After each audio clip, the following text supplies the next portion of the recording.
Hello students, welcome to my YouTube channel Sanjeet Rai tutorial classes. तो बच्चों, जैसा कि आपको पता है कि आपके क्लास 12th के केमिस्ट्री में इन्वेस्टिगेटरी प्रोजेक्ट्स हैं और उन इन्वेस्टिगेटरी प्रोजेक्ट्स में आप लोगों को उन चीज़ों को इन्वेस्टिगेट के बारे में अपने ऑब्जर्वेशन पे और अपने कैलकुलेशन पे लिखना होता है।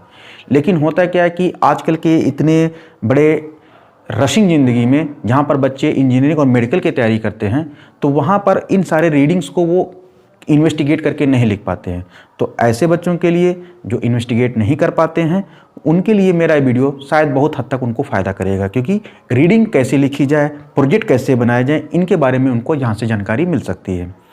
तो बच्चों, आइए देखते हैं कि हम उन रीडिंग को कैसे लिखें और हमारा इन्वेस्टिगेटरी प्रोजेक्ट कैसा हो। तो स्टूडेंट्स, जैसा कि आपको पता है कि इन्वेस्टिगेटरी प्रोजेक्ट बनाने के लिए आपको बहुत ही नीट एंड क्लीन वर्क करना पड़ता है, क्योंकि ये आपके एग्जामिनर इंटरनल और एक्सटर्नल दोनों की मार्किंग पर एक बहुत मेजर रोल प्ले करता है। जैसा कि आपको मेरे हाथ में आप ये देख रहे हैं कि एक इन्वेस्टिगेटरी प्रोजेक्ट है और उस इन्वेस्टिगेटरी प्रोजेक्ट में आपको सबसे पहले एक ऐसा ही नीट एंड क्लीन इन्वेस्टिगेटरी प्रोजेक्ट को बनाना होता है। तो इसका प्रोफार्मा कुछ इस तरह से होता है कि बीच में आपके स्कूल का लोगो रहेगा, उनके किनारे किनारे पर आपके स्कूल के नेम रहेंगे, फिर उसके बाद यहाँ पे आपका सेशन रहेगा। सेशन के बाद यहाँ पे आपका प्रोजेक्ट का नेम होगा। प्रोजेक्ट में आपका जो कुछ भी आपका प्रोजेक्ट होगा, जैसे यहाँ पे लिखा है कि preparations of soybean milk and its comparison with the natural milk with the respect to the curd fermentation effect of the temperature. तो इस प्रकार से, और उसके ठीक नीचे आपका नाम सबमिटेड बाय, आपका नाम होना चाहिए, आपका रोल नंबर होना चाहिए, आपका क्लास होना चाहिए। फिर उसके बाद जिस टीचर ने आपको एडवाइस किया, यहाँ पर उसका नाम एडवाइज्ड बाय दैट टीचर्स। फिर उसके बाद नीचे तीन कॉलम्स होने चाहिए 3 टीचर्स के लिए। सबसे पहला यहाँ पे प्रोजेक्ट इंचार्ज नेम, दूसरा प्रिंसिपल साइंस और तीसरा एक्सटर्नल साइन। तो यहाँ पर अपने जो प्रोजेक्ट इंचार्ज जिन्होंने आपको प्रोजेक्ट सजेस्ट किया हो उनका नाम लिखेंगे। यहाँ पे आपके प्रिंसिपल सर का साइन और मुहर रहेगा और लास्ट में आपके एक्सटर्नल का साइन रहेगा। फिर उसके बाद आपको उनके बीच वाले भी एक उसके बाद आपके नेक्स्ट पेज पे आपको एक्नॉलेजमेंट रहना चाहिए। एक्नॉलेजमेंट में आप इस बात को नोटिस कराएंगे कि आपके इस इन्वेस्टिगेटरी प्रोजेक्ट्स में आपने क्या क्या कंटेंट दिया है और आप किन किन लोगों ने आपको इसको बनाने में बहुत मेजर रोल प्ले किया है। यहाँ पर इनका नाम लिख दिया जाएगा। अगर आपको एक्नॉलेजमेंट कैसे लिखना होगा तो मैं इसका प्रोफार्मा भी आपके इसी वीडियो में मैं डाल दूंगा। फिर उसके बाद इसका एक पेज होना चाहिए प्रीफेस का। प्रीफेस में आपने इन्वेस्टिगेटरी प्रोजेक्ट कैसे बनाया है, क्या क्या किन किन कंटेंट का सहारा लिया है, तो इस प्रकार से एक इसका पेज इन प्रीफेस का हो जाएगा। और फिर एक पेज इसमें कंटेंट का रहेगा। कंटेंट में आपने इसमें कुल कितने हेडिंग्स हैं और वो हेडिंग कौन कौन से पेजेस में प्रेजेंट हैं, यहाँ पर उनके नाम हो जाएंगे। और बीच में ये जो पेजेस रहेंगे ये आपके इन्वेस्टिगेटरी प्रोजेक्ट के रहेंगे। और सबसे लास्ट में रहेगा आपकी बिब्लियोग्राफी। बिब्लियोग्राफी में आप ये बताएंगे कि आपने ये कंटेंट कहाँ से लिया और आपने इसमें सबसे ज़्यादा आपने किसने आपकी हेल्प की, उन सबको आप यहाँ पे एक प्रकार का थैंक्स लिख सकते हैं। तो इस प्रकार से ऐसे आपके इन्वेस्टिगेटरी प्रोजेक्ट रहेंगे। तो चलिए देखते हैं इन्वेस्टिगेटरी प्रोजेक्ट्स में कौन कौन सी रीडिंग रहेगी। तो स्टूडेंट्स, अगर आपके प्रोजेक्ट का aim determination the amount of oxalate ion in guava fruits at different stages हो, तो आप उसमें इस वाली रीडिंग को फिलअप कर सकते हैं। और ये बहुत ऑथेंटिक है और इसको मैंने खुद कई रिसोर्सेज से अटेन करके मैंने इसको लिखा हुआ है। तो देखिए, उसमें आप एक ऑब्जर्वेशन टेबल बनाएंगे इस तरह से, जो आपको उसमें देखिए जहाँ पे आपको रीडिंग भरनी होगी। और ऑब्जर्वेशन टेबल में एक तरफ सीरियल नंबर, एक तरफ टाइप ऑफ गुआवा फ्रूट्स, जैसा कि आपकी अब उसमें भरा होगा, initial reading, final reading of burettes, 1/20 KMnO4 solution and concordant volume होता है। तो सबसे पहले उसमें देखिए, इसमें कॉलम लिखा होगा fresh fruit, 1 day old fruits and 2 day old fruits. मतलब जैसे जैसे फ्रूट्स पकता जाएगा वैसे वैसे उसके अंदर ऑक्जेलिक एसिड की मात्रा क्या हो जाती है, कम होती चली जाती है। तो हम उसकी रीडिंग में हम मेज़र करते हैं कि वहाँ पे कौन कौन सी रीडिंग आप लिखे जाते हैं। तो सबसे पहले initial reading 150 ml, 150 ml, 150 ml आप इसको भर देंगे। ये सब सारी रीडिंग ml में रहेगी। तो यहाँ पे जो इसकी फाइनल रीडिंग होगी, जो टाइट्रेशन के बाद की जो वॉल्यूम होगी, वो 18 ml, 10.8 ml। और उसके बाद जो N/20 KMnO4 सोल्यूशन होगा, उसमें आप 132 भर दीजिएगा ml, 37 भर दीजिएगा एंड 139.2 ml भर दीजिएगा। फिर इन तीनों का मीन 136.06 ml आप कॉन्कॉर्डेंट वॉल्यूम में भर दीजिएगा। तो याद रखिएगा बच्चों, इस रीडिंग को आपको भरना है। इस रीडिंग का आप स्क्रीनशॉट भी लेकर के अपने पैराग्राफ में आपको फिलअप करने में मदद करेगा। उसके बाद देखिए उसमें कैलकुलेशंस होगा, सबसे लास्ट में उसमें देखिए कैलकुलेशंस होगा, और कैलकुलेशंस में फार्मूला लगा होगा N1V1 is equal to N2V2, जैसा कि आप टाइट्रेशन में यूज करते हैं। एक्चुअल में ये एक प्रकार का टाइट्रेशन ही है। तो उसमें इसकी नॉर्मेलिटी आपको फाइन नहीं पता है, N1 है, और इसका वॉल्यूम 20 ml आपकी बुक्स में दिया गया कि आप उसमें 20 ml ब्यूरेट से आप उसको फाइंड आउट करते हैं, और उसकी नॉर्मेलिटी 1/20 जैसा कि आपने KMnO4 सोल्यूशन से भी जो आपको नॉर्मेलिटी दिया हुआ है, और इसी KMnO4 सोल्यूशन की जो पहली रीडिंग है कितना 132 ml, ये आप इसको यहाँ पे फिलअप कर देंगे।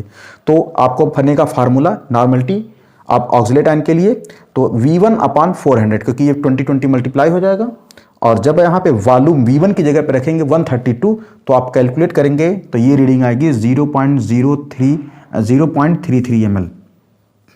ये इसकी नॉर्मेलिटी आएगी 0.33, यानी ये ऑक्सलेट आयन की नॉर्मेलिटी हो जाएगी। फिर उसके बाद उसमें स्टेप 2 होगा। स्टेप 2 में strength of oxalate ion in the fruits, तो उसमें ऑक्सलेट आयन की स्ट्रेंथ निकालनी होगी। तो ऑक्सलेट आयन की जब स्ट्रेंथ निकालेंगे तो वो अपना पहला वॉल्यूम, मतलब ये जो आपने यहाँ से कैलकुलेट किया हुआ है, यानी यहाँ पे 0.33 इनकी वैल्यू पुट आउट कर देंगे, और 44 से मल्टीप्लाई कर दीजिएगा तो ये 14.5.2 ग्राम पर ml ये आ जाएगा इनकी फ्रेश फ्रूट का आपकी रीडिंग। उसी तरह से अगर आप 1 डे ओल्ड फ्रूट्स का निकालना चाह रहे हैं तो फिर आप ये वैल्यू कैलकुलेट करेंगे इस वैल्यू को रख करके, और फिर इनका स्ट्रेंथ निकालेंगे इनकी वैल्यू को रख करके, यानी ये वाली वैल्यू को, यानी यहाँ पर अगर आप रख देंगे 137/400 तो ये आपके 1 डेज की गुआवा की आपकी कैलकुलेटिंग वैल्यू आएगी। और उसी तरह से अगर 2 डे को कैलकुलेट करना चाहें तो आप उसको भी ले सकते हैं। अगर आपके इसकी ज़रूरत नहीं है तो आप बस इसको यहीं पर इतना लिख करके इसको फिनिश कर सकते हैं। तो स्टूडेंट्स, अगर आपका प्रोजेक्ट किसी मिल्क सैंपल के बारे में है तो वो यही होगा कि to study the quality of casein protein in different milk sample. यानी अगर आपको अलग अलग मिल्क सैंपल में केसीन प्रोटीन के वैल्यू या परसेंटेज निकालने के लिए हो तो आप इसी रीडिंग को फाइंड आउट करिएगा। इसमें मैं आपको ICMR की ऑथेंटिक रीडिंग को भी प्रोवाइड कर दूंगा। आप देख सकते होंगे इसको स्क्रीन के ऊपर कि इसकी रीडिंग क्या क्या है। इसी रीडिंग को आपको आपके प्रोजेक्ट में ही के अंदर फिल करनी होगी। तो उसमें देखिए, पहला होगा बफेलो मिल्क होगा, दूसरा काऊ मिल्क होगा, तीसरा सीप होगा, और चौथा गोट होगा। तो सबसे पहले इनकी जो वॉल्यूम, मिल्क की जो वॉल्यूम ली जाएगी वो सभी की 20 ml ली जाएगी। तो आप सभी में 20 ml भर दीजिएगा। उसके बाद जब वेट ऑफ मिल्क लेंगे इन ग्राम में, तो जब बफेलो का मिल्क भरेंगे तो उसमें 18.1 ग्राम भरेंगे, काऊ का मिल्क भरेंगे तो 18.17 ग्राम भरेंगे, गोट का भरेंगे तो 17.86, सीप का भरेंगे तो इसमें 18.17 ग्राम का भरेंगे। उसके बाद इसमें केसीन प्रोटीन का जो परसेंटेज कैलकुलेट किया गया या वेट कैलकुलेट करके आया था, वो वेट आप केसीन प्रोटीन का भरेंगे तो 0.66, 0.62, 0.56, 0.9 ग्राम को आप भरेंगे। और अगर इनका परसेंटेज लिखा जाएगा तो 3.33, 3.1, 2.89 एंड 4.9% ये केसीन प्रोटीन का होगा। एक बार आप इसकी स्क्रीनशॉट भी लेकर के इनकी सारी रीडिंग को आप फुलफिल कर लीजिएगा। तो स्टूडेंट्स, अगर आपका प्रोजेक्ट ये हो कि preparations of soybean milk and the comparison with the natural milk with respect to curd formations, effect of temperature and taste, तो आप ये रीडिंग को फिलअप कर दीजिएगा। इसमें आपको 2 सैंपल लिए जाते हैं, एक बफेलो मिल्क के और एक सोयाबीन मिल्क का। बफेलो मिल्क क्योंकि नेचुरल होता है, इसके अंदर लैक्टोज होता है, जबकि सोयाबीन मिल्क आर्टिफिशियल होता है, इसके अंदर ग्लूकोज ही होता है। तो अमूमन तौर पे इनके 3 सैंपल लिए जाते हैं, ABCD और DEF, और तीनों के ये कॉमन टेम्परेचर होते हैं। पहला 30 डिग्री, 40 डिग्री, 50 डिग्री, वही रिपीटिंग होगा 30 डिग्री, 40 डिग्री, 50 डिग्री। लेकिन चूंकि जो आपका बफेलो का मिल्क होता है इसमें लैक्टोज होता है, इस नाते दूध जब पूरी तरह से कर्ड में नहीं कन्वर्ट होता है तो उसके स्वाद थोड़े अच्छे आते हैं, तो उसको हल्का सा खट्टापन होता है, और दूध मिल्क का जो टेक्सचर होता है देखने में बहुत अच्छा लगता है। तो आप ये भरेंगे वेरी गुड एंड माइल्ड सावर। लेकिन जैसे जैसे टेम्परेचर बढ़ता है वैसे वैसे आपने देखा होगा कि दूध जो है, मिल्क जो है, वो पानी रिलीज करना शुरू कर देते हैं। तो उस वक्त जब तक 40 डिग्री से तो बहुत ज़्यादा टेम्परेचर नहीं, लेकिन उस बार भी वहाँ का जो टेक्सचर होता है अच्छा ही होता है, लेकिन पहले की तुलना में थोड़ा सा अच्छा नहीं होता है। हाँ, लेकिन इसका जो टेस्ट होता है ये पहले के कंपेरिजन में ज़्यादा खट्टा हो जाता है, क्योंकि जैसे जैसे टाइम ड्यूरेशन बढ़ेगा लैक्टिक एसिड की मात्रा बढ़ती जाएगी। और जब 50 डिग्री सेल्सियस पहुँचेगा तो गुड़ हो सकता है, लेकिन आप वाटरी भी लिख सकते हैं। और लेकिन हाँ, उनका जो स्वाद होगा वो बहुत ज़्यादा खट्टा होगा। लेकिन जब सोया मिल्क की बात करेंगे तो सोया मिल्क में चूंकि लैक्टोज पाया नहीं जाता और लैक्टोज नहीं पाया जाता है तो इंसान में ग्लूकोज होता है, तो ग्लूकोज का ही एनारोबिक रेस्पिरेशन होता है, जिसकी वजह से वो किसमें कन्वर्ट हो जाता है, वो कन्वर्ट हो जाता है पायरुविक एसिड में, या फिर आपने देखा होगा मैलिक एसिड में कन्वर्ट हो जाता है। तो ऐसे सारे कई एसिड में कन्वर्ट हो जाते हैं, तो जिसकी वजह से 30 डिग्री सेल्सियस जो नॉर्मल टेम्परेचर यहाँ पर तो वो गुड़ बना रहता है, लेकिन जैसे 40 और 40 में पहुँचते हैं तो वो पानी बहुत ज़्यादा रिलीज करने लगते हैं, तो हल्का गुड़ माना जा सकता है। लेकिन 50 डिग्री से को पूरी तरह से पानी छोड़ दें, दूध और यानी उनकी जो प्रोटीन होते हैं और आपका जो ये दूध के जो टेक्सचर्स जो मिलके वो पूरी तरह से वाटरी हो जाते हैं। लेकिन हाँ, स्वाद इनके बहुत बुरे होते हैं, खट्टा कितना भी अच्छा रहेगा, क्योंकि सोयाबीन मिल्क का अगर आप दही यूज करें तो खट्टा ही रहेगा, बहुत खट्टा होगा। और 40 या 50 डिग्री सेल्सियस पर जब पहुंचते हैं तो उनका स्वाद बिटर हो जाता है। तो आप ये स्क्रीनशॉट लेकर के अपनी अगर बफेलो और सोयाबीन मिल्क में कंपैरिजन लिखना हो तो आप इसको राइट डाउन कर सकते हैं।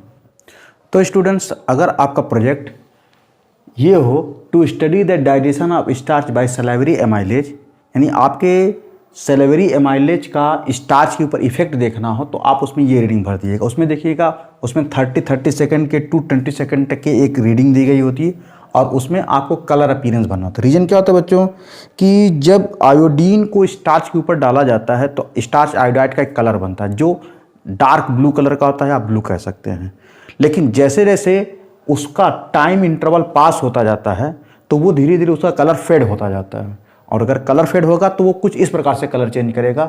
जैसे अगर 30 सेकंड पे देखेंगे पहली बार तुरंत ब्लू दिखेंगे, अगर आप 90 सेकंड पे देखेंगे तो स्काई ब्लू दिखेगा, और अगर 150 सेकंड पे देखेंगे तो ये लाइट ब्लू दिखेगा, और 121 सेकंड पे देखेंगे, 210 सेकंड पे देखेंगे तो पर्पल में दिखेगा, और जब आप इसको 270 पे देखेंगे तो इसका कलर डिसअपीयर हो जाएगा, यानी ये कलर अब चेंज नहीं करेगा।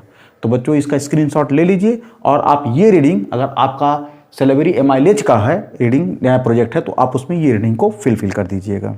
तो स्टूडेंट्स, अगर आपका project to the study the fermentation of wheat flour, gram flour और पोटैटो जूस पर हो तो आप उसमें ये रीडिंग भरिएगा। उसमें देखिए भी टाइम होता है कि टाइम 30 से लेकर के 180 सेकंड तक के इंटरवल्स होते हैं, जिसमें व्हीट फ्लोर, ग्राम फ्लोर और पोटैटो फ्लोर पे या पोटैटो एक्सट्रैक्ट पे उनके आयोडीन के कलर का क्या क्या प्रभाव पड़ता है। तो देखिए, अगर व्हीट फ्लोर होगा तो वो डार्क ब्लू में कन्वर्ट हो जाएगा, ग्राम फ्लोर होगा तो वो ब्लू में कन्वर्ट हो जाएगा, और पोटैटो होगा तो सीधा वो ब्लैक हो जाएगा, यानी ब्लैक ब्लू हो जाएगा। उसके बाद आप 60 सेकंड पे ना लेकर के 90 सेकंड पे आप लीजिएगा। 90 सेकंड पे व्हीट फ्लोर को आप ब्लू लिख दीजिएगा, ग्राम फ्लोर को पर्पल लिख दीजिएगा, और पोटैटो एक्सट्रैक्ट को डार्क ब्लू लिख दीजिएगा। जबकि अगर आप 150 सेकंड की आप बात करेंगे तो व्हीट फ्लोर को आप पर्पल लिख सकते हैं, ग्राम फ्लोर को लाइट ब्लू लिख सकते हैं, एंड पोटैटो एक्सट्रैक्ट को भी पर्पल लिख सकते हैं, और आप ये 180 सेकंड पे आप इसको रिलीज कर दीजिए। बस इतनी रीडिंग इनके लिए काफ़ी होगी। तो स्टूडेंट्स, अगर आपका topic to compare the rate of fermentation of apple juice, orange juice और कैरेट जूस हो तो आप उसको उनकी रीडिंग में इस प्रकार से भरिएगा। टाइम ड्यूरेशन तो आप ये देख रहे हैं 2 से लेकर के 20 तक भरा होगा, तो 2 मिनट के डिफरेंसेस होंगे उसमें, ये सब मिनट में डिफरेंसेस हैं। तो देखिए, एप्पल जूस में क्या भरेंगे तो 2 मिनट में रेड, 4 मिनट में रेड, 6 मिनट में रेड, 8 मिनट में रेड, 10 मिनट में ब्राउन, 12 मिनट में ब्राउन, और 14 मिनट के बाद नो चेंज, जितना भी होगा सब नो चेंज भर दीजिएगा। उसके बाद ऑरेंज जूस में जब भरेंगे तो 2 मिनट में रेड, 4 मिनट में रेड, 6 मिनट में रेड, उसके बाद 8 मिनट में ब्राउन, और 10 मिनट में नो चेंज, यानी 10 मिनट के बाद इसमें कोई परिवर्तन नहीं आएगा, यानी उसका कलर कांस्टेंट बन जाएगा। उसके बाद अगर कैरेट की बात करें तो 2 मिनट में रेड, 4 मिनट में रेड, उसके बाद 6 मिनट